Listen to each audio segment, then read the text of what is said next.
Hello, fellow weeps. What the hell? What is the? Oh, wait. Oh, no, it's actually. Hey, fellow weeps.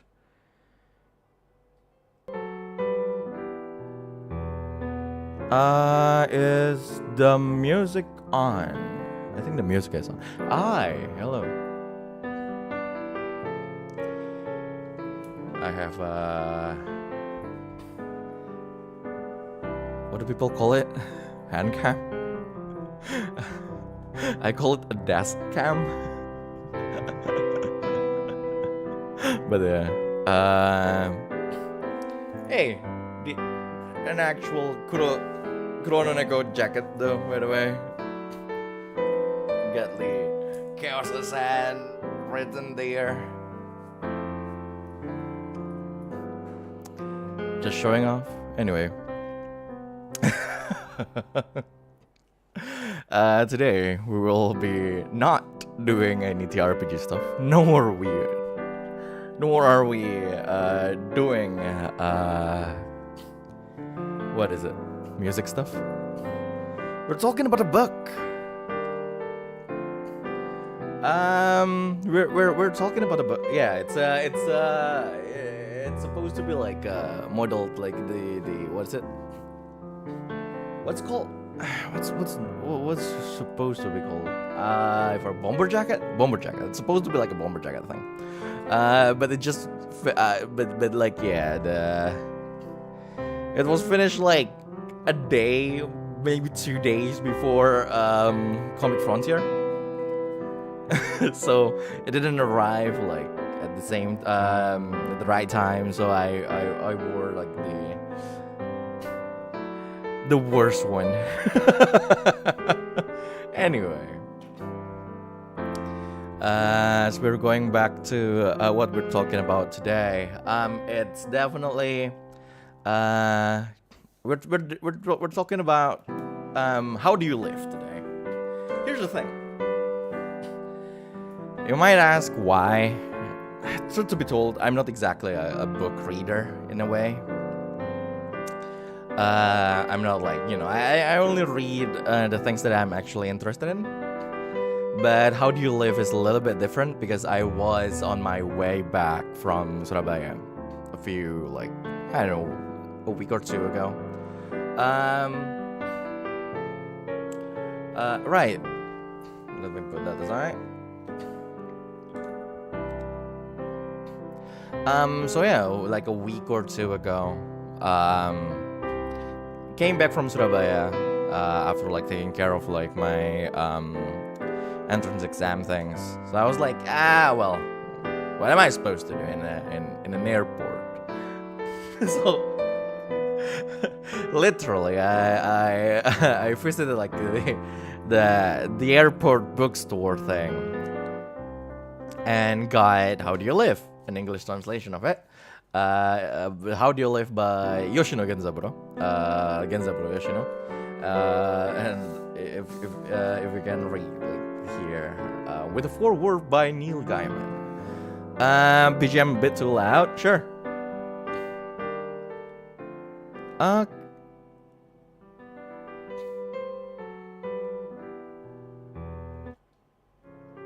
I hope this is okay. Anyway, I'm sorry about that. So yeah, I got it, and quite an interesting read. So I was like, maybe we should talk about it. And the other thing that I really wanted to talk about because of this book was the way this book talked about Napoleon Bonaparte. Because the day before I bought this book, I actually watched Ridley Scott's Napoleon. And I was like, oh well, those are two extremely different ways to describe the life of Napoleon Bonaparte. So I was like, well, that's an interesting way to read it. So, How Do You Live? Right, it's again written by definitely get this, guys. It's not that expensive of a book. It's extremely light in two different ways because it's a light read. It's not that long. It's just 280 pages. It's not that long of a read. I read it like I read it like in 2 days, but like those 2 days are also like not, long read sessions. I think I read this in like around 3-4 hours ish. Yeah, it's not that expensive for like 4 hours of, I would say, entertainment, but kinda, I guess. But yeah. So the book itself is being is adapted right now. It's actually adapted to a movie, loosely adapted. I would say, like, everyone will say, like, loosely adapted. The real title of this book was Kimi wa Dou Ikiru Ka by Yoshino Genzaburo, of course.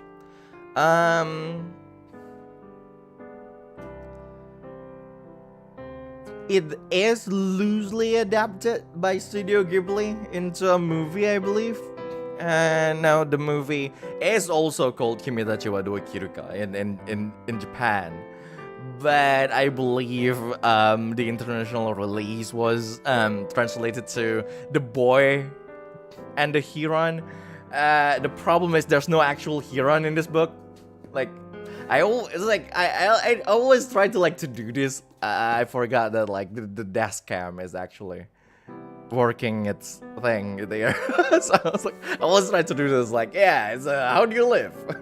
Hey, that's a good, like, that's a good shot. Like, anyway, How Do You Live? Hey, focus cam, focus. Seriously? Reverse focus. Wait. Let me focus the thing. I think it's here.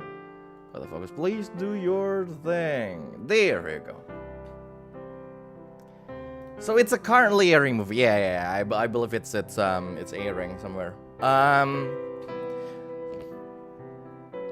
You can definitely watch it in the theaters in Indo. That have like that usually has the Japanese movie stuff, because like a certain cinema doesn't have it. We all know that. We all know that that's what's happening in this country. There are 2 separate cinemas.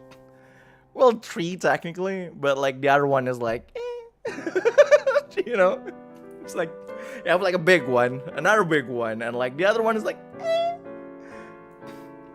Anyway. Oh my god. So, how do you live? So it's talking about this 15 years old teenager. I was almost saying, 15 years old child. I mean, 15 years old is a child. Also, so his name is Copper. I forgot his actual name. I believe it's Junichi. Honda Junichi, I think. Yeah, there you go. Honda Junichi in the book. His name is Honda Junichi. His nickname is Copper. So it's like it's about his really short period of his life, and his, so basically like the how do I say it? It's like it's talking about like his life and then his uncle's interpretation of that life. And you know, like the funniest thing is that the uncle's name is never here. Until the end of reading this book, I do not know the name of his uncle. There's no name of his uncle at all. Like it's actually it's not written anywhere. Like what's Junichi's uncle's name? Who knows? I don't actually know.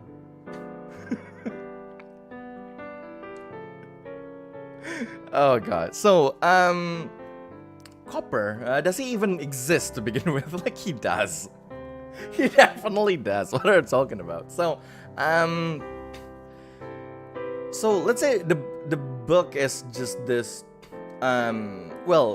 as described by the foreword by Neil Gaiman. Neil Gaiman. Where is it? Here. Where is it? Nope, that's actually a that's a prologue. This is the end. So, basically this you know, just a few pages long of like foreword was talking about how the book is in a way an essay but also a story at the same time. And mostly it's talking about, well, just like what the books, what the title says, like how do you live? How do you live? See, how do you live? So it's more about the experience that Junichi, that Copper is having, Copper was having, in the you know, in a certain period of his like junior high school era. His interpretation, like, or his thoughts on those events and that experience, and also at the same time like his uncle like interpretation, or like his uncle's messages, or his uncle's what is it, explanation of things. And it was written in so the way it was written was one part it will be the story. So the book itself is written like almost like alternating like between the actual experience itself and the journal that the uncle that Junichi's uncle actually wrote. So if we're talking there you go. So here's the introduction of things. So it's just talking about like introducing. Oh, by the way, spoiler alert! You guys definitely need to like to grab this book, read it. I'm sure there's an ebook somewhere that you can buy, can purchase. Yeah. So the plot twist, uncle is the author. I don't think he is. Plot twist: Yoshinobu Zaburo is Junichi's uncle. That actually makes some sense in a way. But let's talk about it. Let's talk about it later, I guess. So the introduction itself is oh my god. But the introduction itself is about is well, of course, an introduction to who Copper is. So Copper is a 15 years old junior high schooler who lost his father a few years before what's happening in the book. And then so he only lives with his mother actually. And he's kind of a bright child. Is smart at least, but it's not exactly the best. He doesn't exactly have the best manner, while not exactly being destructive. He's not a Yankee or he's not like a rebel or anything. It's just let's say he's mischievous in a way. But he's smart. At least he is. Right? So he has two friends that will in turn to change to three friends, but he actually have two friends. So one is basically this hot-headed child whose name is Kitami. I think there we go. And then his other friend, I forgot his name. So he has three close friends, but one is just this the rebel, the strong dude kind of guy, a kind of person, kind of child, and it's Kitami, and the other one is a more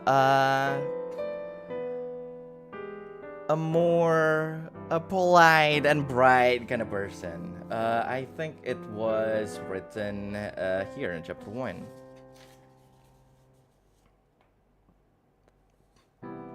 There you go. Mizutani. So Mizutani is his basically childhood friend. Mizutani is his ex-friend. His sensei was an elementary school student, and his other friend is Kitami, that is the more rebel, hot-headed person. And the other one that will be actually introduced in the later chapters is Uragawa. So we'll talk about Uragawa later, but because his story will actually be important to what's happening in the book. And what the other part of the book is. So basically, what I'm saying is that the book itself can technically be divided into two different books. It's let's say one book is let's say this one is Junichi's story, and this one is his uncle's journal. So technically, How Do You Live can actually be just divided into two books, weirdly enough. They're not exactly separate, but I can make an argument that you can actually read both separately. After you read one, you can read the other one, but also in a way, I think that will take away that experience, the true experience that the writer intended you to do, because for everything to just be placed properly and in this cohesive way, you need to kind of read everything from the start to the end, because every at the end of every chapter, for example, the introduction. At the end of every chapter, there will be a chapter that is a part of the uncle's notebook. So for the introduction, it's on ways of looking at things, right? And then after a brave friend, we see, I think, I forgot what it's called. After a brave friends, we see on true experience. Stuff like that. And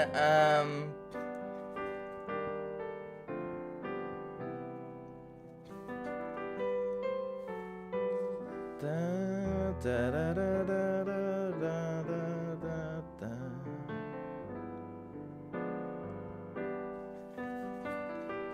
Uncle Omake. True.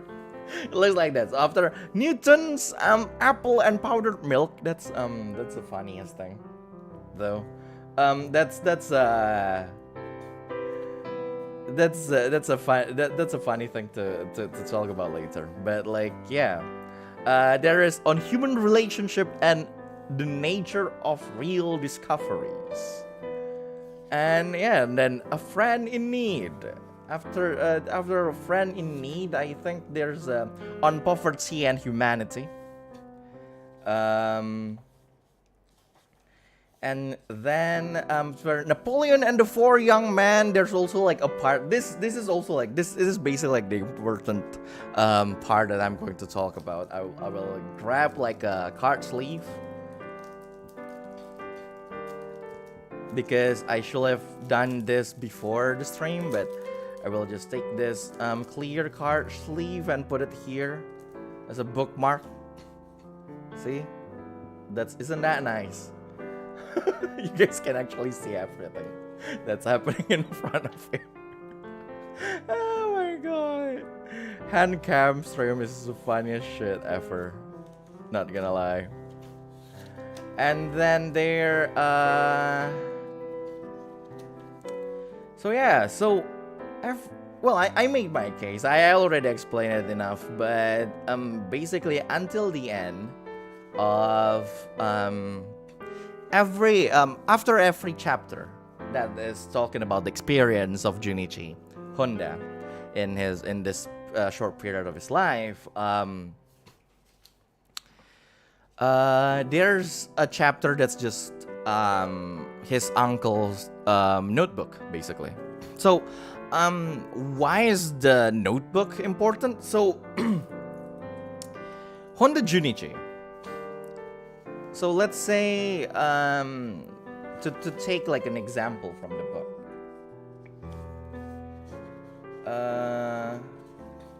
That I will just call him Copper from now on. I will call him Copper from now on.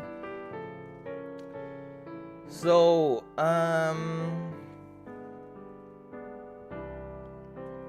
where was it?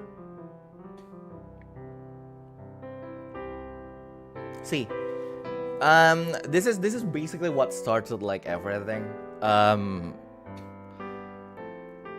Also in a way, technically what started his uncle to start writing to him about like all of this. So what's happening in the introduction basically was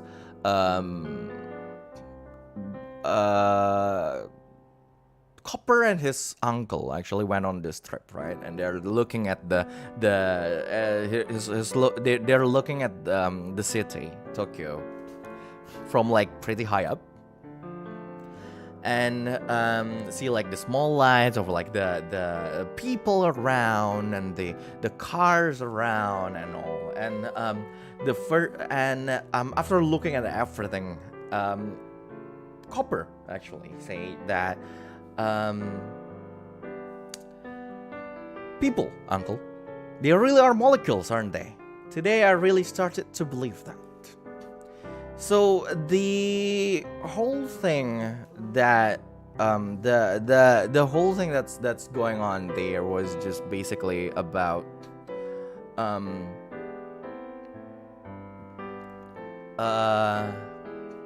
Copper looking at people as basically molecules in this like huge thing, and that started like his uncle's like notebook, because like he basically just, you know what, I needed to write this out for you to read later on.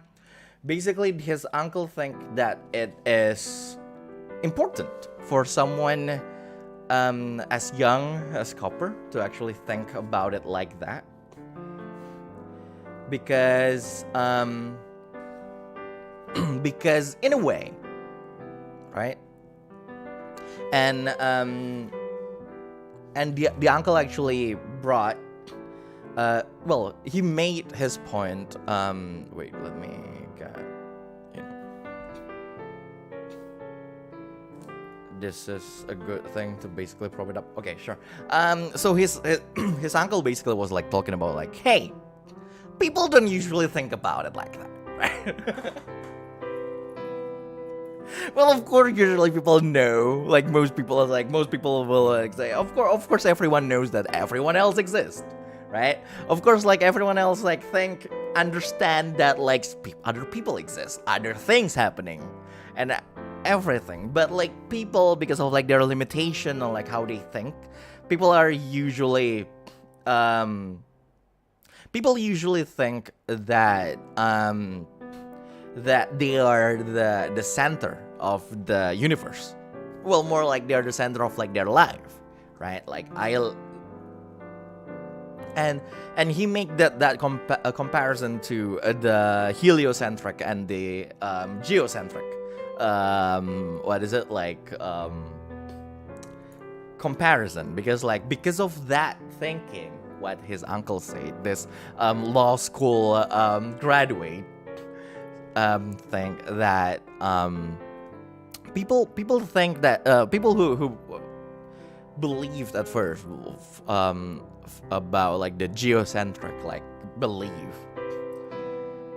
his argument was like maybe people just think that they are the center of the universe, that this earth have to be the center of the universe, because like, you know, the sun rise up and like set somewhere at the other end, and like the moon also show up, and like the stars and everything. So everyone because they can only, well, that's the limitation of people at that time basically. They think like, hey, we are definitely the center of this universe, and like, and some people will like his argument, his explanation was like, there some people decided to take a step back and think maybe we are not the center. And that create like the theory, like the heliocentric theory and all. And well, turned out that was the true one. But that doesn't matter, right? That doesn't matter in this like whole argument about like copper's like thing. In the end, what his uncle thought, his uncle thought that Copper is a brilliant child for thinking like that, because like that's basically like something that like everyone needs to fundamentally understand, that they are not the center. It's hard for me to explain. Read the book. I will say it like too many times. This whole stream. Read the book. Right? So, and that is also why his uncle started calling him Copper, because, well, it's such a roundabout thing. At first I was like, is it like calling someone Tetsu kind of thing? Like, is it Copper in Japanese? Was it like his nicknames? But turns out like it's actually just Copper, because like because of Copernicus, basically. His uncle calling him Copper because of Copernicus, who, well, of course, started like the heliocentric thing. So like, yeah, that's why he's called Copper. And yeah, that's basically it. So that's the first and the second, like that's basically like the first book and the second book, or I'm gonna say like the first half and the second half even. But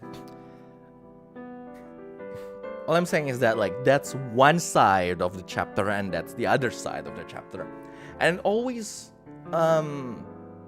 it's always like that. So the way you can see it was you can read this book like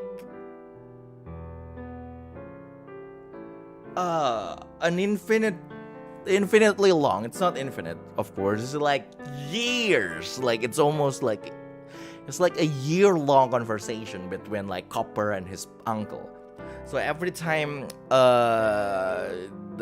his experience, the events, the story actually is being told, you can think about it like it's Copper talking to his uncle. It's Copper telling his uncle about like this event, and like you can see the part of the notebook part as his uncle talking about that. His uncle explaining about that without being like this annoying mansplaining uncle.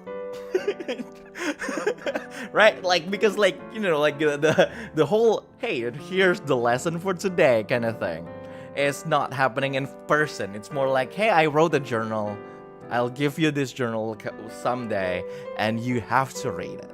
Basically, that's what his uncle is doing. So I don't know, I like seeing now this is distracting me.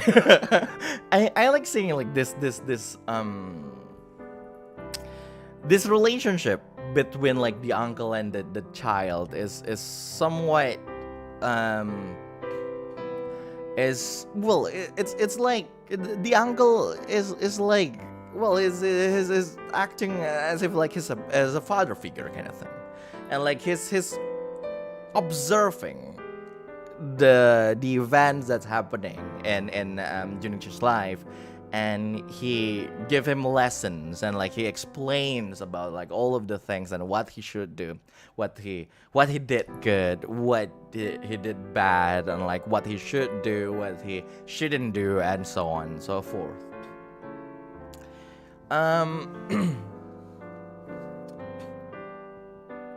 And I don't know, I just like it. That's the whole reason why I did this term. Well, the book itself is wholesome. I'm telling you, this book itself is wholesome. It doesn't exactly have a conflict. You know, like, do you know, like in like most Japanese story, like there's not exactly like clear conflict or anything. It's usually like about like growth, but in a way that there's not actually like this huge resolution of a thing. There's no climax in this book. There's a problem. There's the aftermath of the problem. There's the resolution of the problem, but there's no actual like like the climax or something like that. So yeah, it's something like that, right? And so what's the conflict of this book actually? What's the story is actually about? Like, it's probably some people will actually ask.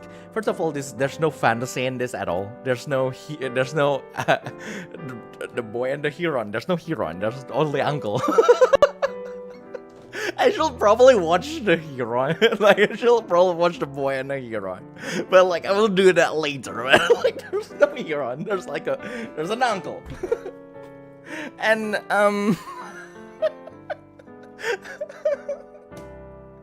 why am I laughing at that? So the boy himself, again, like we actually talked about before, there are he has two friends. He had two friends. One is Mizutani, so the polite one, the smart one, the polite one, the rich one is Mizutani, and the other one is like the hot-blooded dude who will punch people, Kitami, right? So what's going on here was actually, well, first the one that is explained in A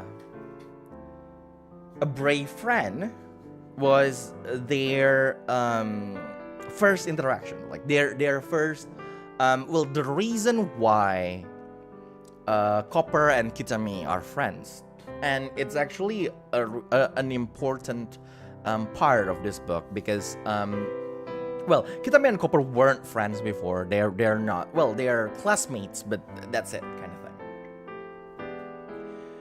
So what's happening in A Brave Friend was even though it introduced like the third friend that they will be friends with later on, it focused on Kitami. So the focus of a brave friend was this basically incident in the classroom that involves the fourth character, Uragawa, and Kitami, and a few other students in the class. So Uragawa is the poor guy. He's like the poor student. His family, well, he's not exactly the best in anything. He always sleeps in classes. He doesn't have good grades, but he's also not athletics. So the only subject that he's good at was classical literature, I believe. And one particular thing about Uragawa was the fact that every single day, his lunch, his bento that he brought to school from his mom, is fried tofu. Why? Because his family owns a fried tofu store. At some point, the more delinquent type character in the class, I believe his name is Kawase.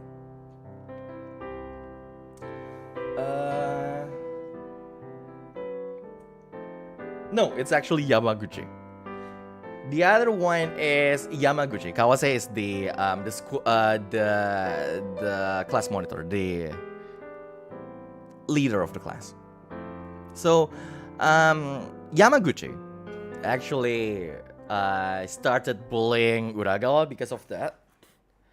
Well, let's just face it. It's an easy target for everything, right? Like he's poor, like he's timid, he's not smart, and everything else. So they started calling him fried tofu behind everyone's back, basically. So Uragawa doesn't know that he's being called fried tofu. You know, those kind of like thing. Well, everyone will be like, it's fried tofu, and it's like, and Uragawa doesn't understand at all. So at one time, there's this voting happening to vote like for someone to do a speech or something, and Yamaguchi started like this chain like message throughout like the classroom, like using like a piece of paper kind of thing. You understand that? And like that needs to be passed like to the one in front of you or behind you or something, like to the side or anything, like to your the neighbor, until it gets like everyone in the class. So everyone except Uragawa understand that he is being called fried tofu. So the message itself, and like the message is called the message says like you can read this: let's make fried tofu do the speech. By the way, that's a brilliant way to bully people, but please don't do that. That's a brilliant way to bully people, so please don't do that. Not gonna lie, it's like I do not condone this. It's just like it's like it's like one of the bullying 101. But like it's the stupidest and evil thing happening there. But like what's happening was that Uragawa took that message and gave it to someone else, not knowing, because like Uragawa, like what needed to happen was like Uragawa taking it from someone else. You open it, read it, and then fold it and then give it to someone else. So like he read that let's make fried tofu do the speech, but he doesn't know. He didn't know. He didn't know that like his being called fried tofu, like he didn't know who fried tofu was. The poor child. So yeah, it went around and around and around until at some point,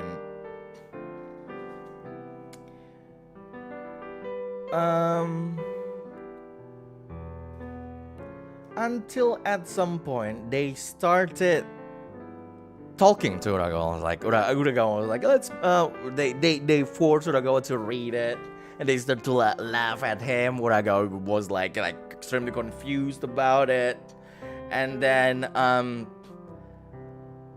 and yeah, at some point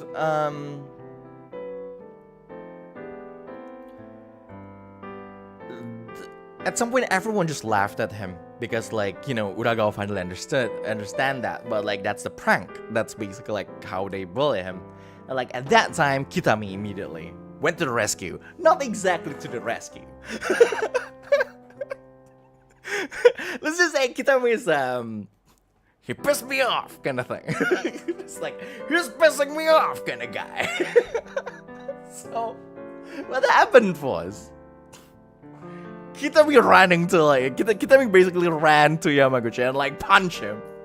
And like there's this huge fight happening in the middle of the class, and like that's, you know, and Copper, who, well, he didn't agree to all the bullying, of course. It's like, he's a good guy, he's a good kid, you know, he's just a prankster, he doesn't bully people. And because of that, he's like, oh man, Kitami, right? Like, we can become like real close friends. And that's what happened. Like after like the teacher found them fighting with each other, they became friends, Copper and Kitami. So Kitami joined the group, basically. And at the end of that chapter, the uncle actually talked a lot about like his about this what is it, incident, and how Copper actually dealt with it. And well, the whole thing is basically Copper being praised by the things that he did. And yeah, and also he started talking about some other things, and ethics and all, and yeah. So in the end,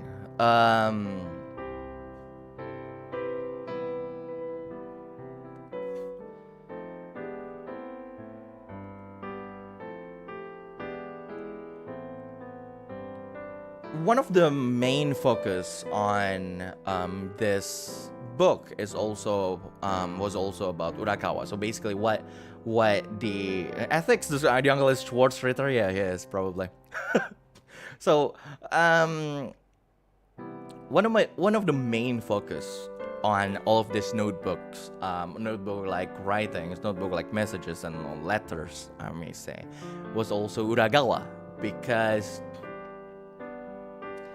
I believe that's basically what brought the question in the title. How do you live, right?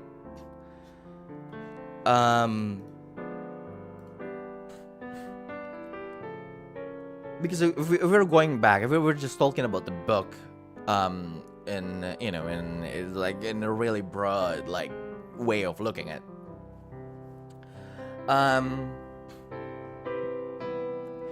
the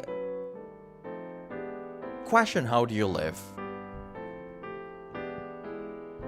was a question, not only like a question to Copper, basically, like, you know, you met all of these events, you reacted to all of these events, and so like how do you act? How do you take this event? How do you act on it? How do you experience the events? Like, how do you live with that? And half of like the thing was just a lesson about like how Copper look at Uragawa's life, basically. And it is all also like described like after at the chapter, like a few chapter down the way, where Uragawa actually didn't make it to the school for like 2 long weeks. Like nobody knows what happened. Nobody knew what happened. Was he sick? Some people say that he's sick, but like it's already two weeks, dude. Like, really? Is he really sick? So at some point, Copper decided to like, hey, I can be the one, because like nobody else is doing it, so I can be the one who brings like all the schoolworks, all the notes to Uragawa. So when yeah, that's embarrassing. What is? Oh wait, that's a sticker. So when he reached Uragawa's house, that was the moment he realized like how poor Uragawa was. Well, compared to like everyone around him. When I see the thumbnail on homepage, I thought it was an ad. It's not.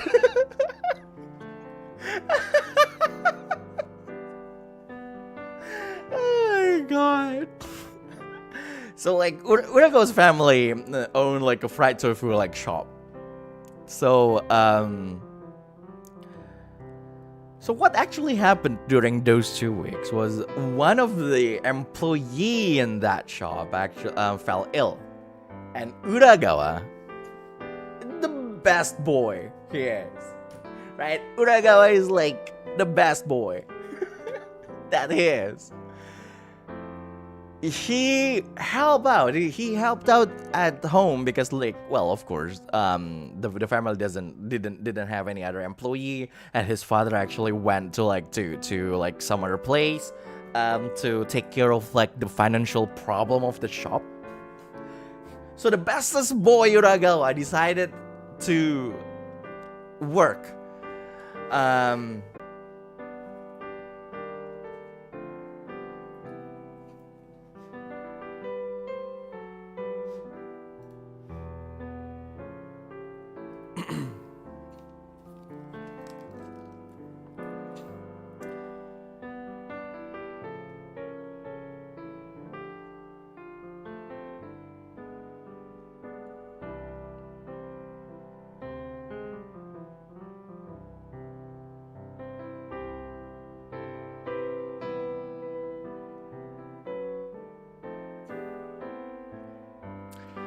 Internet is back! What the hell, Bisnet? What the hell?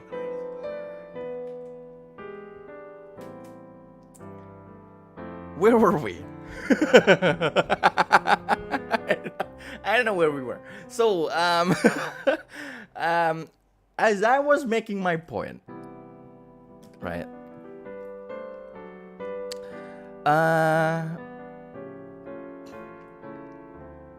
So, the whole book is just filled with lessons and notes and explanations and questions and theories and everything by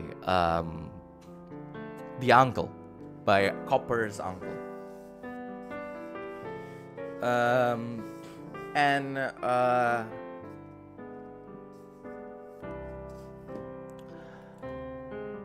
It was written in a really immersive way, right? Like, you know, like it was still written like not like an essay. It's actually just an essay, but written in a way an uncle will talk to his nephew, and the writing was so good. Did I get a little bit annoyed?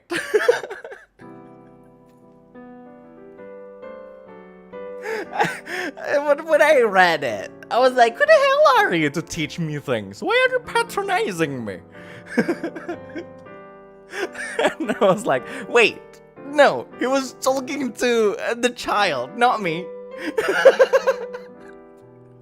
The book is talking to the child, Not me. The notes is not talking to me, dude. It's the uncle talking to the nephew. It's not talking to me.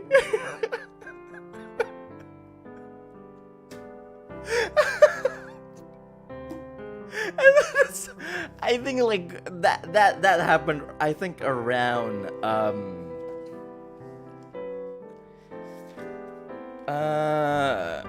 I think around the end of that particular part, that particular chapter, because like the chapter was, after all, about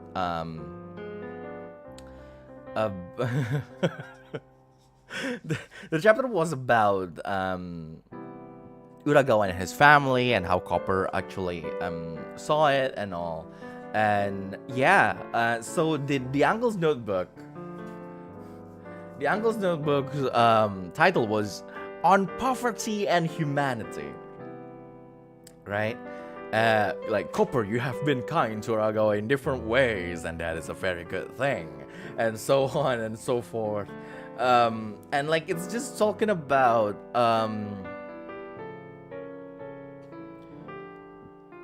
it's just talking about like how someone should act around like this situation, and like and how people should actually live with all of this, and how we actually need to like to see it, and how do we need to act around it, and so on and so forth. Like,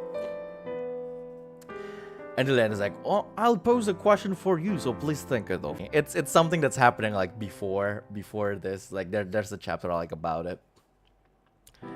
You know well by now how closely we are all tied to our fellow beings, and so on and so on,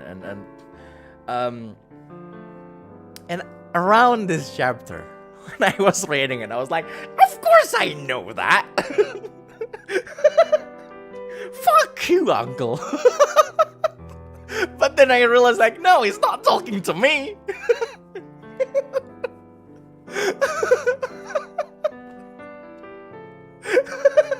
He's talking to his nephew.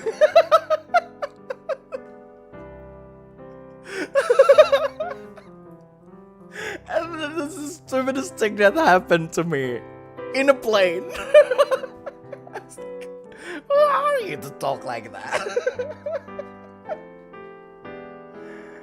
Oh god. Because like this question was like, and what about you? What will you create? You take many things from the world, but I wonder what you will give back in return. I was like, hey, I give back. No, it's Copper. It's Copper, dude. So to summarize everything, because I'm not gonna talk about like the whole plot. This is not like talk about like the whole plot. It's like you can just read it yourself. It's like it's a beautiful book. It's a wholesome story about like how Copper actually act around his friends. You know, how he met Kitami, how he met how he act around Uragawa, how he actually play with his friends, until some point like there's this huge seniority thing. Like in his school, of course, it's Japan, where like the upperclassmen were like, you know, hey, the juniors have been like too arrogant these days, and so Kitami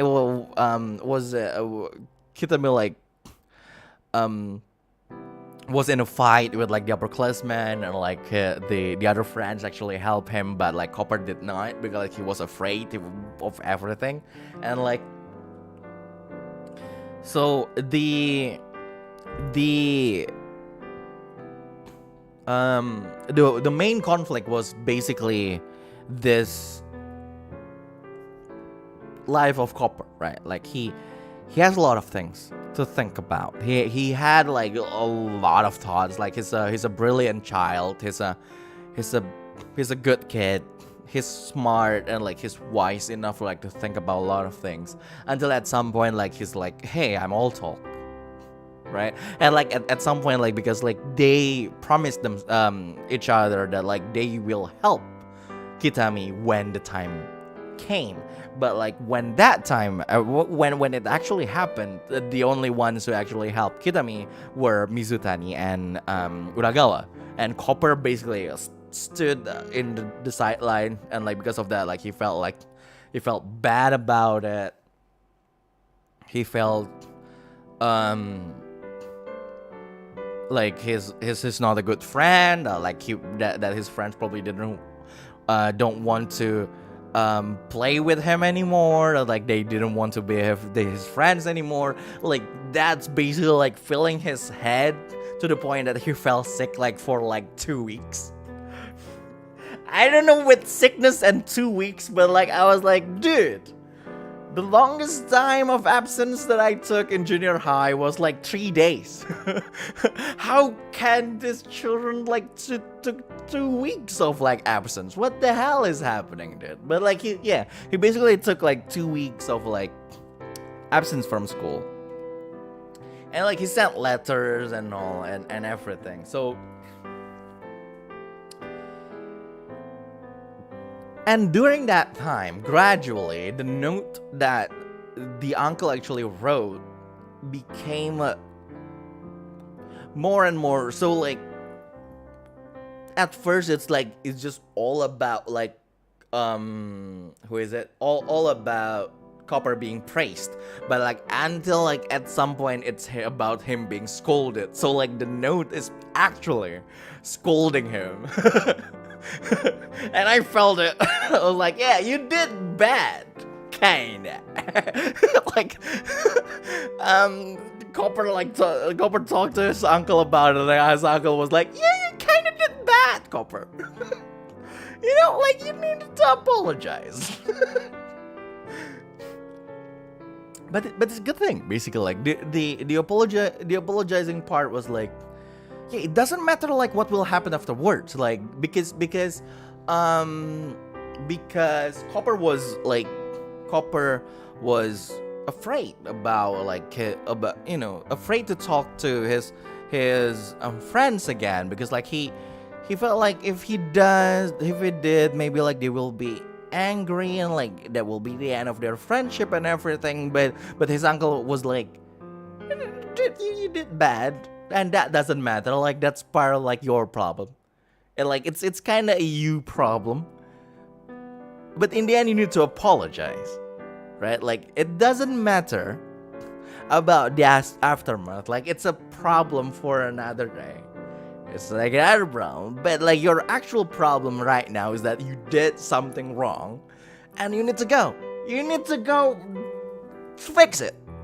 By fixing it, it means like you need to explain it to Kitami and explain to everyone else. Like you kind of need to like to make it right by apologizing, and like that's what he did. That's what Copper did. Like he sent a letter to Kitami, and like again, there's no actual conflict. There's no actual resolution to the conflict. It's like, like it's just like every Japanese, like a lot of like Japanese like stories and everything. What happened was that, hey, they showed up and then, yeah, well, we understand. That's it. There's no actual like, hey, you need to prove yourself or something. There's no actual like thing. It's like, yeah, they show up in their house after reading the whole thing and they'll be like, yeah, we're good. That's it. Like there's nothing else. But yeah, and so that's How Do You Live. It's a beautiful book that is part essay, because like it's, again, sometimes I do feel like it's Yoshino Genzaburo wanting to tell people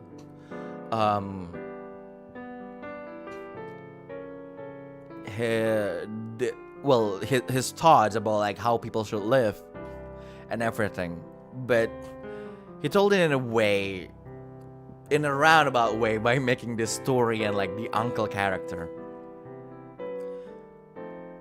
and it's a beautiful thing of like a lot of theories, a lot of like way to look at life, a lot of ways to like to look at the world and like everything. Um, and yeah, it's just a really good book. Um, as an adult, I for me, the only thing that happened to me is basically like the way I see this book was just about like, hey, do I agree with that? Do I not agree with that? Most of those things didn't exactly become a lesson for me. Because, well, we're adults. Most of the things that happened here was things that we already know. Or anyway, like we will already experience like in a way or another. It's like, yeah, we're not the center of the universe. We already know that. Like the how things are working. We already know that. But it was presented in one of the most fascinating way of that a child, a 15 years old child discovering those things. And I believe I think it's just fascinating because in a way I get to re-experience that. I need to live with that again, like with that feelings again. Hey, that realization again of how everything works in this world. And yeah, so definitely get this book. It's a beautiful one. There's a lot of things here about how again, the Copernicus thing. There's also something that talked about the human relationship and the nature of real discoveries. So, how do I say this? So, Copper, at some point, he thought about the powdered milk. So he thought about the powdered milk, how the powdered milk industry is actually connecting like a lot of strangers and him, right? The cow was milked in Australia, and like the milk was processed by someone else, and the milk was put in a can by someone else, and like the can was transported by something else, and like it's like and then the one who's taking care of the shipping and like in the ship was like someone else, like someone brought it to the house, someone brought it. So basically, this chain of people are strangers that is linked through this one powdered milk thing. And Copper basically was like, yeah, but that's just powdered milk, right? Like, what about something else? What about this? What about that? Like, so he talked to his uncle saying that, hey, this is my discovery.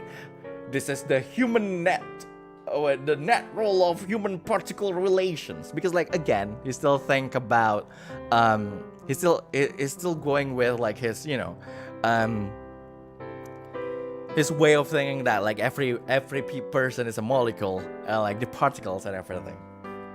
And like on the uncle's notebook on human relationship and nature of real discoveries, the uncle say, yeah, you're not the one who discovered that.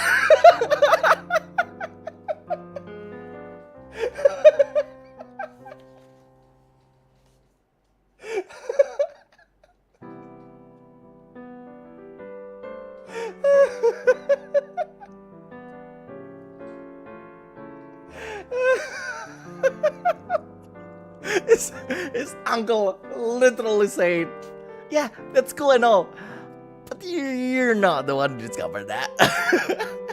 That's not, well, that's an original thinking. But you're not the first to think about it. You didn't discover any you didn't discover shit, Copper. Nah, they didn't say that. But like what is talking about is like he then explained more about that and all. And I think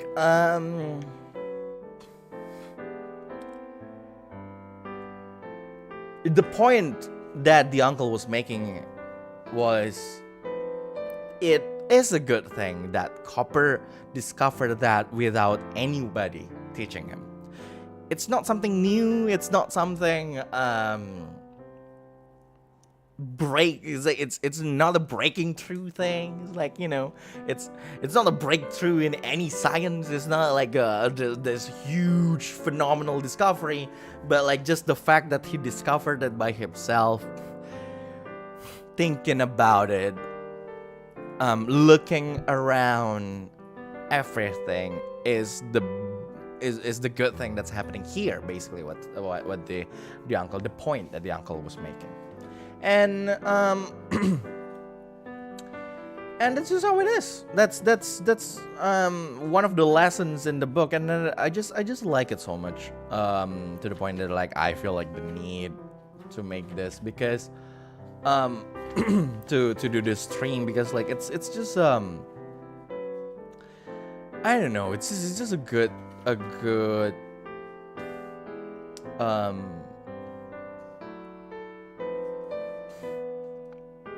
read in general. So the conclusion of the book was something that you guys need to discover yourself. It's a wholesome thing. But yeah, so that's what I thought about the book.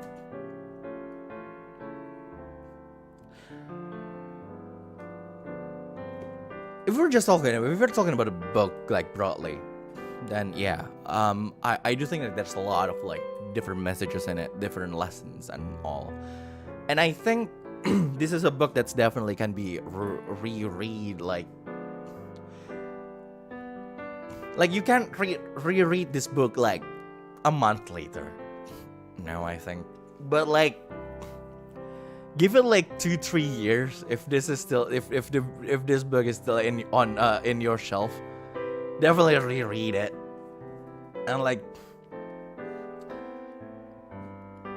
it's a nice reminder of things. But I do believe that this is one of the best books to be given to like a teenager, like an early teenager. Like the book is short. The book is short. It's light. It's a light read. There's nothing complicated inside. There's no complicated magic system, right? There's no complicated magic systems that's around like existence. No, there's nothing. It's not Chaos Ascend. There's no complicated talk about like the ethics of war and other stuff, right? It's just a light book with like a light read with a light conflict, easy to understand concepts and everything. That's, I believe, a lot of like early teenagers need to actually read. I don't know if an Indonesian translation, if it exists or not, but I like this English one. So yeah, that's what I think about the book.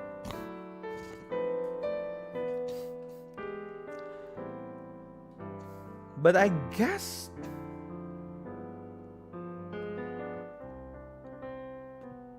other than that, we can definitely talk about something else,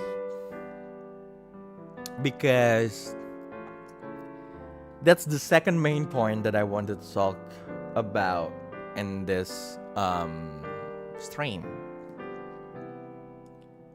Let me change the BGM for something else, just to say that, hey, it's a different section of the stream. Maybe this is good. What about this? Nah, that's too much.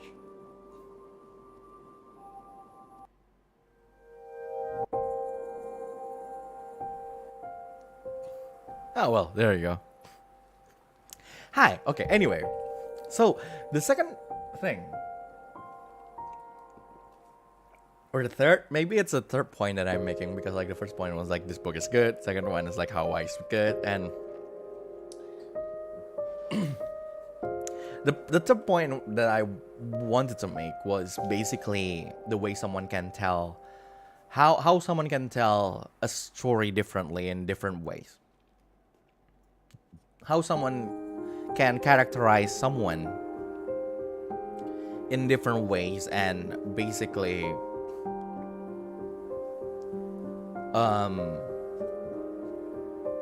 form other people's opinion about this certain detail in the story. So let me talk about Napoleon and the four young men. No, there's no actual four young men that Napoleon actually is talking with or like do things with. But Napoleon and the four young men was was one of the chapters, chapter 5 actually of the book. So this book, this chapter was talking about like this particular day where the four junior high students went to Mizutani's well, the three then, Kitami, Uragawa, and Copper, the main character, actually went to actually visited Mizutani's house. So Mizutani is basically just this, you know,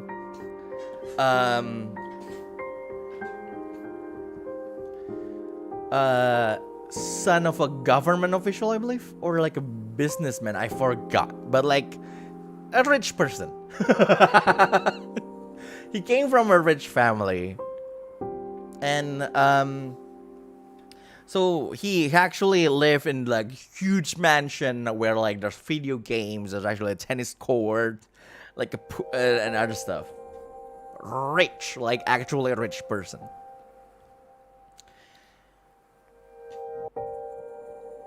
Introduced in the chapter was Mizutani's sister, older sister, the older sister character, who's kinda a nutball, who's free spirited, and like she is a fiery kind of person, and like she explained how heroic Napoleon was. Alright? She explained what Napoleon did, the heroic things, especially like the Battle of Toulon, I believe, and how heroic he is, and like the children, especially Copper, were inspired by Napoleon, and that's why, like, you know, we need to be heroic, and then that's why, like, Kitami, when you're in trouble, we will be with you and everything. The thing that I explained before. But then Napoleon's story was later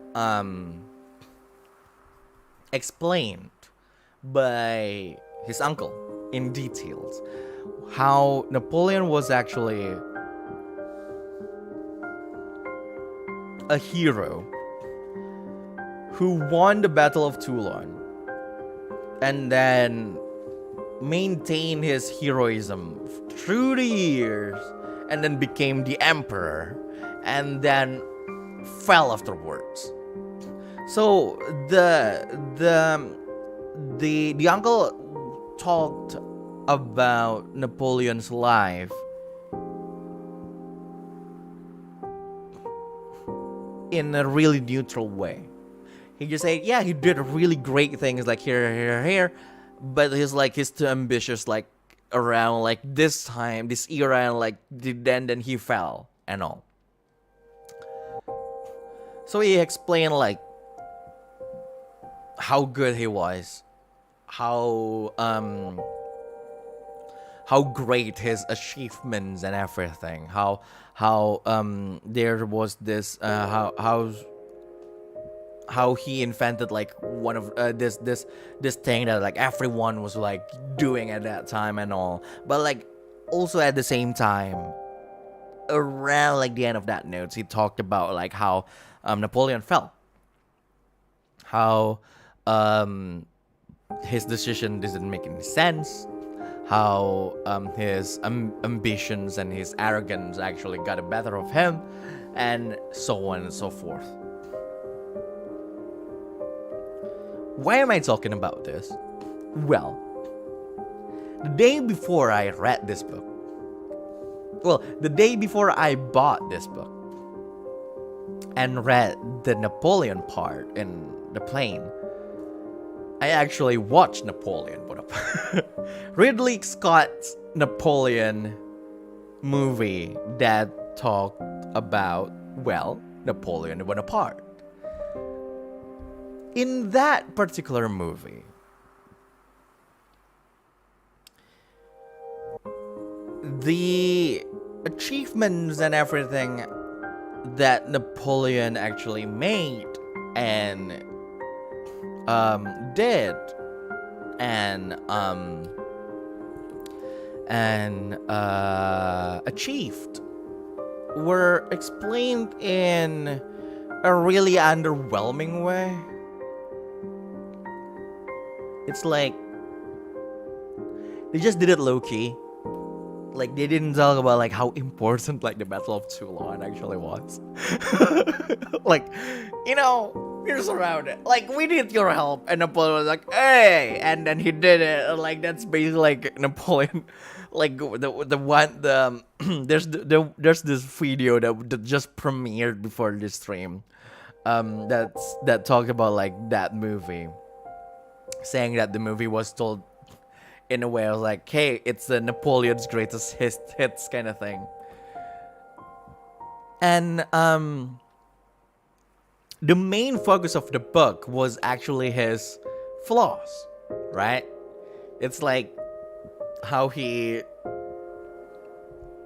neglected like a war zone just to make sure of a rumor whether or not his wife was actually cheating. How he failed twice. Like how he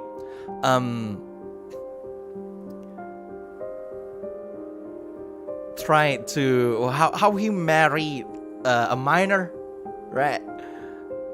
Different era. Like, who cares about that, right? At this point, it was like, it's the total different era. Like, why are we talking about it? And also how he failed like the invasion to Russia, and like how he failed like the Battle of Winterloo, and like that. Basically, the whole movie was just talking about like how bad Napoleon was. Like, no, he's not a hero. It's like he's a bad man. He's a simp.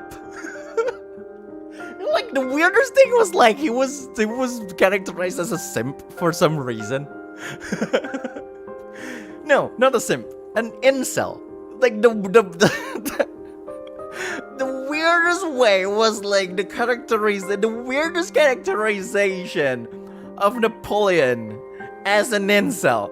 It's like just the weirdest thing ever. It's like he made his way far away back from Egypt. Mind you, he came back from Egypt. Like, this is what happened in the movie. This didn't happen historically. Historically, this didn't freaking happen. So, Napoleon Bonaparte abandoned his post in Egypt. In Egypt to ride the freaking battleship back to France. Made his way back to his mansion just to confront his wife and asked, "Did you actually cheat on me?" She did. In the movie. She did. And like the thing that like the whole scene that made me uncomfortable. By the way, let me tell you. I was watching in an empty theater. Like, the theater was just filled by two people. This old man, I don't know who, and me. So that's just literally me watching this by myself. Nobody else is around. Being uncomfortable by a freaking scene where Napoleon begged his wife to say that he is the most important thing in her life.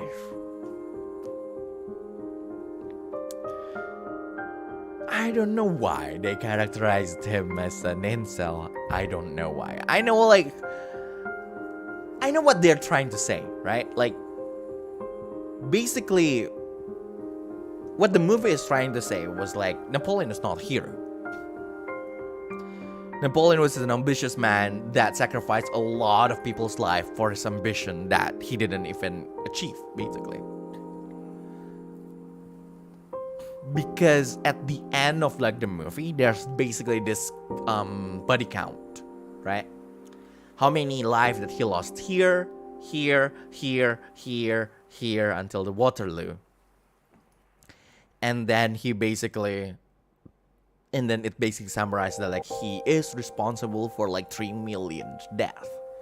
And that's a valid thing to do. Like, you can definitely make like that kind of movie. And I don't disagree, like, again, just like how we're talking about how do you live. How do we say, like, how do you live is an essay by Yoshino Genzaburo. Technically, that movie is also an essay on Napoleon, right?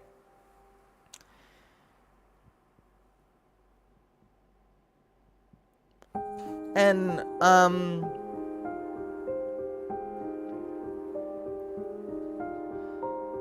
yeah, it's like the movie itself is gorgeous. It was shot like really beautifully. Like it's really cinematic and everything, but I can't say it's a great movie in a way. It's like it failed on so many things. And it just lost focus. I do understand what they're trying to do, right? So what they're trying to do was like, imagine the movie Bohemian Rhapsody or something like that. It's basically like, his achievements, everything that happened. Not just his achievements, but like everything that happened in his life. Technically in his like 10 years of life, like from Toulon until the end. 2 years? 25? Wait, 10? 25?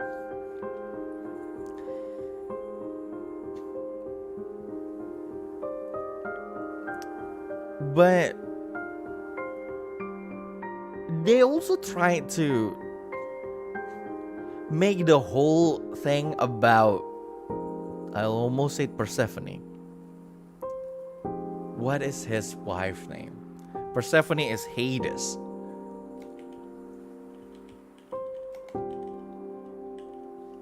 Napoleon's wife was Josephine. I almost said Persephone. Persephone was like Hades' wife, not Napoleon's.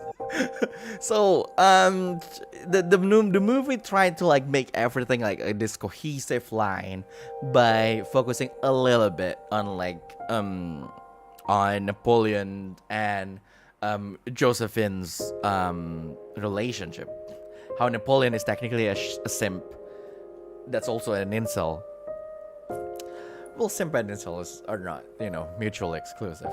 But also at the same time a tyrant. It's so hard to find like the proper characterization in that, because like sometimes he begged his wife for affirmation. Sometimes he scolds his wife. Sometimes he demands something from his wife. Sometimes he acts like he loves his wife so much. Sometimes it's at some point he literally slapped his wife for doubting, for hesitating to what is it? Sign the divorce paper.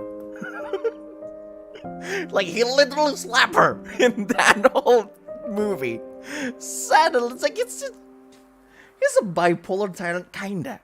Like that's the way, but like the movie didn't spend enough time to establish that, like to properly characterize him. Like, and mind you, this is like 3 hours long, so they did have like plenty of time, but like they decided like not to do that.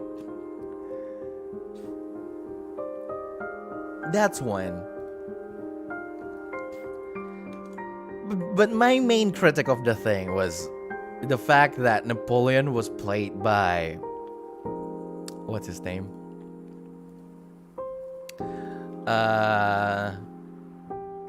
Joaquin Phoenix, right? Don't get me wrong, he's a great actor, right? But around the Battle of Toulon, he's supposed to look 25. Let's actually read this book for a little bit. Around the Battle of Toulon, right? What makes a great person on the life of Napoleon? However, at the age of 24, this is technically this is the uncle talking about like Napoleon, right? At the age of 24, during the great upheaval of French Revolution, this poor scruffy officer became a brigadier general in a single leap.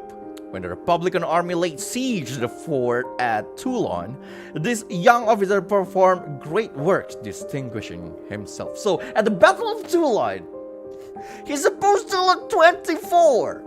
But at that time in the movie, Joaquin Phoenix looks exactly like Joaquin Phoenix. He's a good-looking man and all, but he's not 24, that's what I'm saying.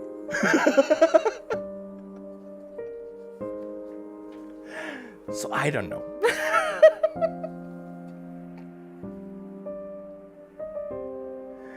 Oh my god. So basically here, if we're looking at here, like, first he became one of 3 consuls, and he became a permanent lifelong consul, and at last he abandoned the French Republic and assumed for himself the title of Emperor. Think of how old Napoleon was at this time. He was 35. 35. Watch the movie, and trust me, you will not believe that he is 35 at that time. I'm not shaming anyone, but like at least do some de-aging CGI or something. You know, it's like I'm not like I'm not dissing Joaquin Phoenix at this point. I'm dissing like the decision, the art decision. Why didn't you de-age him with CGI? God, right? Oh my god, it's like what do you want Joaquin Phoenix to do? De-age himself? No! He can't do that. He's a great actor. He's not a magician. By the way, so that 25 years of his was explained in the movie, right? Until the end. So the narrative that Napoleon is a simp and an incel actually stayed there like for the whole movie. It's like Napoleon was like, I'm in Elba. At this point he was like, you know, and he was what's it called? Not asylum. No. He was. Wait. What it's called? No, Napoleon.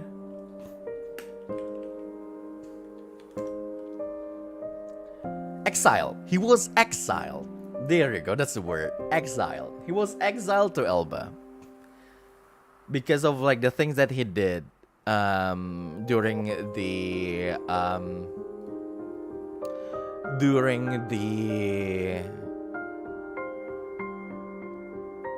the previous battle. I forgot what that battle was. I believe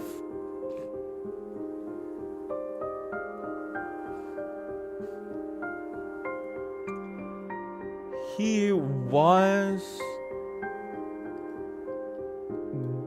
was doing an invasion to Russia, and like he reached Moscow. I've not Moscow. I forgot. I forget what city he was in. But basically, he greedy McGreed his way. Like at that, like at some point, if, when you play like a game, like you what is it? You try to like offer invest on something so you get like the best, like the optimum result in a game, in a video game. I usually call it like a greedy move, like, you know, not parrying the enemy's move because you think like if you do this one last strike, the boss will actually be defeated. So you decided to take that, and like you did that, and like the boss was defeated, and the second phase start, and like you were like, oh, I forgot to heal. Greedy McGreed your way. So Napoleon decided to greedy McGreed his way to through Russia to invade, only to meet this only to meet like some kind of like a trap or something. It's like, yeah, we abandoned that place, dude. And like he lost like hundreds and hundreds of thousands of people. How many did Napoleon lost in Russia? He lost almost 300,000 men.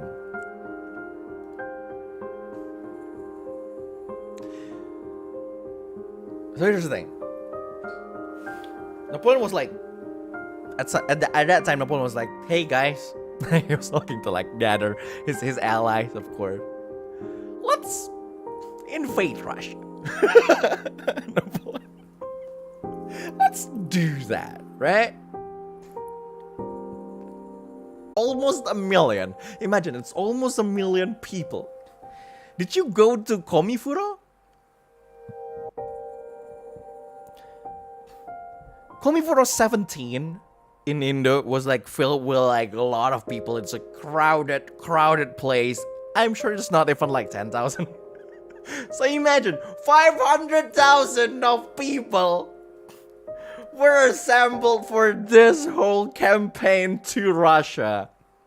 And what Napoleon did was greedy McGreed it to the end of the road. So in the movie, everyone will like, hey, Napoleon, this is kind of not a good idea. You know, our army is not capable of like taking on like this harsh weather of Russia and everything. Napoleon was like, well, let's just go. I'm like, who cares, right? We're winning this, and they did, kinda. So the worst thing that happened in that thing was he lost like too many soldiers, not from the battle itself, but from the weather. Like most of the army could not handle like the poor living condition on that long march, basically. So he was sent to Elba because of that. It was like, oh, you're no longer the emperor, we sent you to Elba. Go live your life there. And like Napoleon in Elba was like, I miss Josephine. I know I divorced her. But I kind of missed her right now. Let's go back to France. That is not historical accurate, by the way. He wasn't that much of a simp in reality. But because the movie wanted to because the movie had something to say about Napoleon, they made it that way. Basically like, hey, he definitely is a simp to his wife, send him back. And is the internet on? And is the internet back? Am I back? I think I'm back. Sure. Hi. So if we're talking about like narrative, again we're back to narrative, right?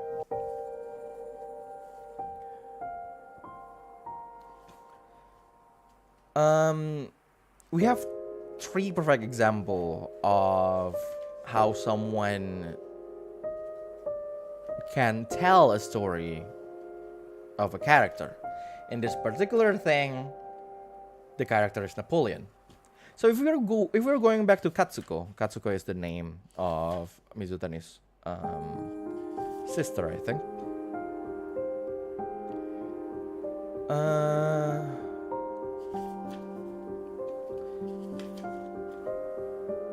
She talked about Napoleon in such. There we go.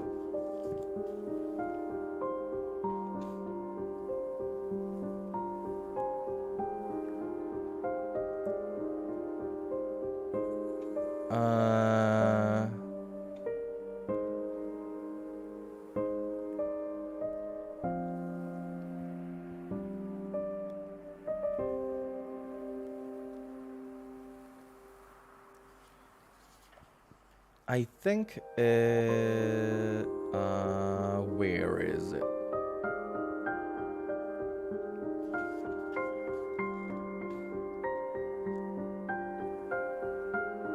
There you go. So she talked about Napoleon as if he is a hero, basically. So she talked about like how great he is, like through Toulon and everything, and then he ended. She ended her story about Napoleon again, talking about that battle at the end that he lost, right?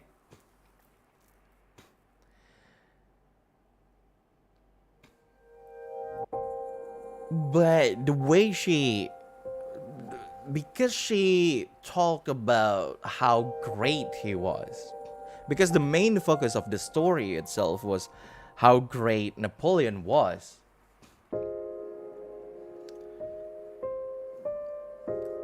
That end of the story became like this tragic end to a hero instead of like a mistake.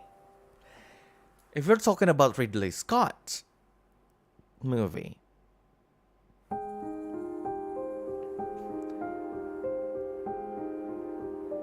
that end of the movie, that battle at the end of the movie, was written like it is a given. It's like he's not the underdog of that thing. It's like everyone already knows. Like when I watch it, I was like, yeah, he's gonna lose. Like the storytelling itself is not trying to show like how he's going to win this, because like first of all, we all know that he lost. Like everyone who knows a little bit of his history like knows that he lost. But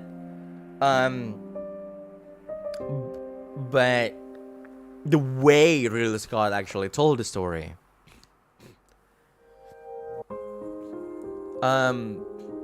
really showed that like not only that they lost,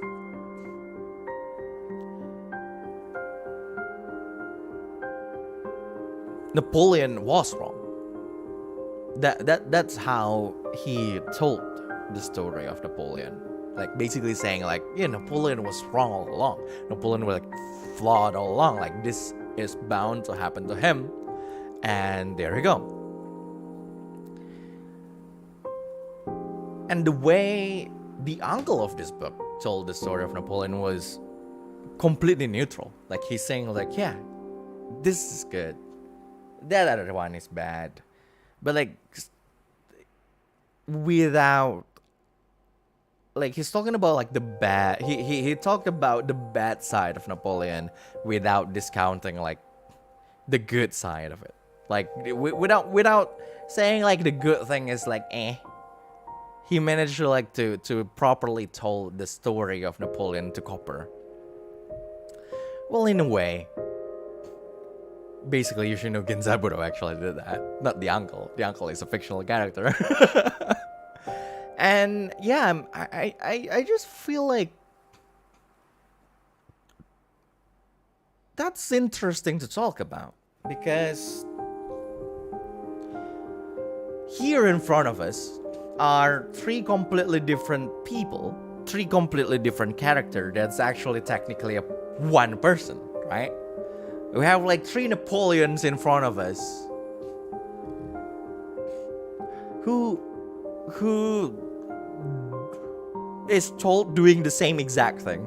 You know, Toulon, Emperor, Russia, something, right? And so on, like being told like that.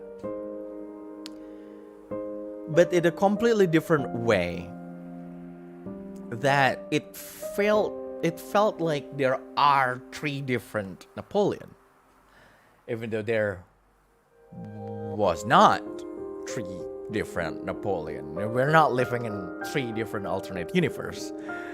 We're living in one world with one Napoleon in our history. So yeah, I just feel like it's do I have a point? No. I just wanted to talk about that. About how that is actually interesting and fascinating to me. That's why I like that. That's why storytelling is nice. So yeah, that's the third point that I wanted to talk about in this stream. But how do you live? Exactly. Ask yourself, how do you live? Definitely read this, guys. Like, or watch the movie. I don't know if the uncle will be there. I don't actually know, but yeah, definitely go there, watch the movie.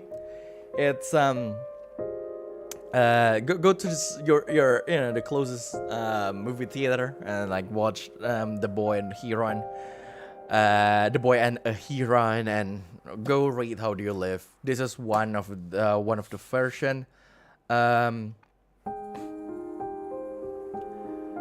I believe there's other versions of like the translations. I'd say this one is good. I don't know about the others, but yeah. How do you live? I guess that's the book talk. Almost 2 hours of book talk. Anyway.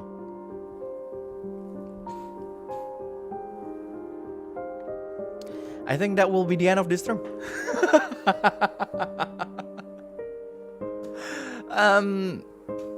I don't know. I just recently picked up a book again.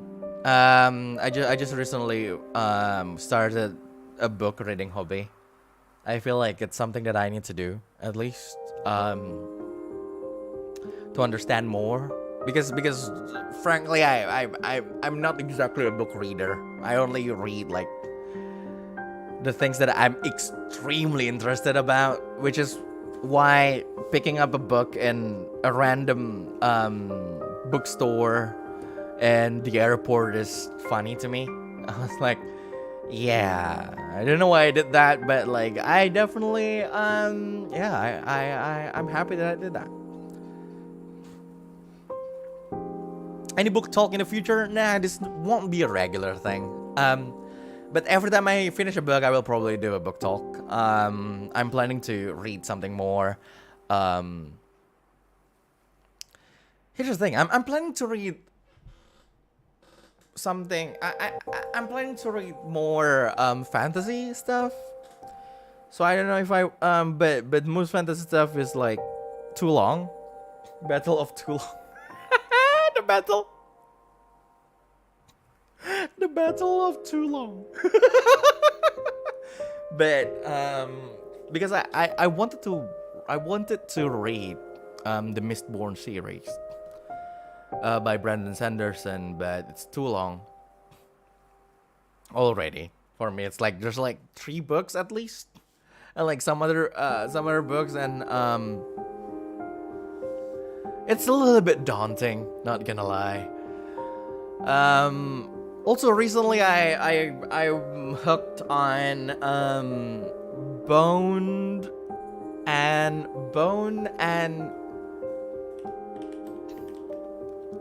Shadow and Bone?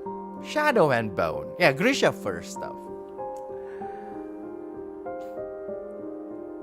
But like, I was gonna try reading it, but I'm a little bit Shadow and Bone. I'm a little bit I don't know. I feel like I'm still not sure whether or not that's a fantasy novel or like I'm still not sure whether or not it's a young adult novel, basically. Right? Is it the young adult novel? Like, I don't know. Should I read it? Because like if it's a young adult novel, I don't think I will want to read it. but Shadow and Bone was because I like the myth. I like the world building of Grisha first. Shadow and Bone is do have like it has like really interesting magic system in it. You know, like the stuff. And but yeah. I'm also definitely interested in Mistborn stuff. I'm not sure if I'm going to read it all, but yeah. Or, you know, maybe I shall pick up like other light books, light reads. So yeah, I'm not sure. It's young novel? Is it young adult? Man, if it's young adult, then I'm not. I probably is like, you know, like the reason why I think it's young adult is because of the movie, like the series. Like the series, like, yeah, this is she's Katniss Everdeen. You get what I meant, right? It's like, yeah, well, it's young adult stuff. Oh god, the series is good though. Definitely go watch the series. The problem is that it's cancelled, so we're like oh god, it's cancelled, so there's no continuation of that. There won't be any season 3 of Shadow and Bone. So I was like, yeah, well.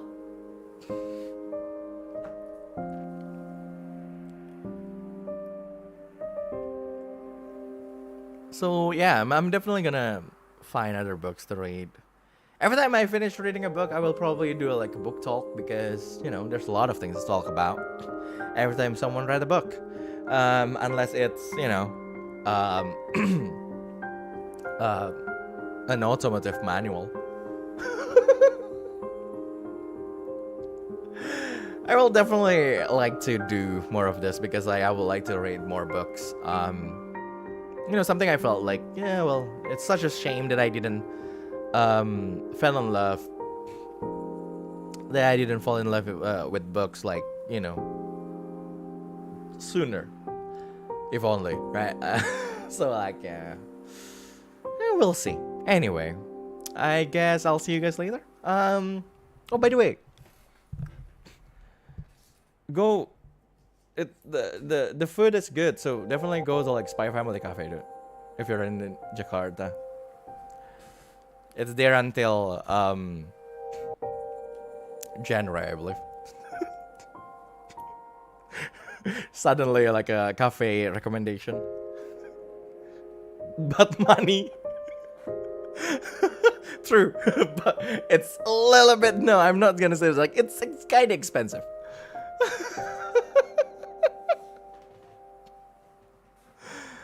The food is decent. You know, it's not as bad as a certain you know, cafe that have some collaboration with a certain game company a while back in Jakarta. It's just not that bad. You know how bad that was.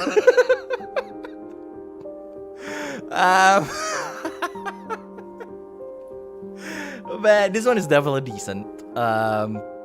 The food is definitely good enough. I'd say good enough. It's not the best thing in the world, but it's good. The price worth with the taste? Not exactly. Well, the price definitely match the quality of the ingredients at least. I can at least say that, like, you know, it's kind of fresh. It's fresh, you know, like it doesn't taste. It doesn't feel cheap at all. You know, I was like, yeah, it makes sense that it's that expensive, but like the flavor needs some work. The taste needs some. You know what? Maybe at some point we should do like food talk stream. But yeah, I'll see you guys later. Definitely check it out because like I like this bracelet. See? I'll see you guys later. Bye bye.